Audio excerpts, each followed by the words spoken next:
సతీష్‌కి సంబంధించి ఎవరైతే ఏవిఎస్ఓగా పనిచేసినటువంటి సతీష్‌కి సంబంధించినటువంటి ఫోన్ కాల్సు,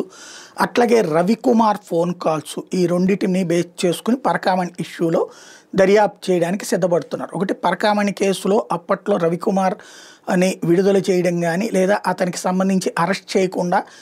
సెటిల్మెంట్ చేస్తూ లోక్ అదాలత్‌లో రాజీ కుదిర్చినటువంటి సందర్భంలో ఏ పోలీస్ అధికారి అయితే తిరుమలలో ఉన్నారో, ఆ పోలీస్ అధికారి ఫోన్ నెంబర్లు అతని ఫోన్ నెంబరు దాని ఆధారంగా ఆ టైంలో ఎవరెవరితో టచ్‌లో ఉన్నాడు, అందులో ఈఓతో టచ్‌లో ఉన్నాడా, చైర్మన్‌తో టచ్‌లో ఉన్నాడా, వాళ్ళు చెప్పారా, వీళ్ళు చెప్పారా, అది ఆయన personal department official phone number track చేయడం, ఇది వాటికి సంబంధించిన అప్పటి లిస్టు తెప్పించడంతో పాటుగా ఇప్పుడు ఎవరైతే ఈ చనిపోయినటువంటి సతీష్ కుమార్ ఉన్నారో ఆయనకి ఫోను ఆ టైంలోది ప్లస్ ఇప్పుడు చనిపోయే ముందు ఎవరికైనా కాల్స్ చేశారా, ఏదన్నా ఫోన్స్ వచ్చినాయా, బెదిరించారా ఏంటనేది వెరిఫై చేయడం ద్వారా తదుపరి దర్యాప్తు చేస్తామన్నటువంటిది చెప్తున్నది దర్యాప్తు విభాగం.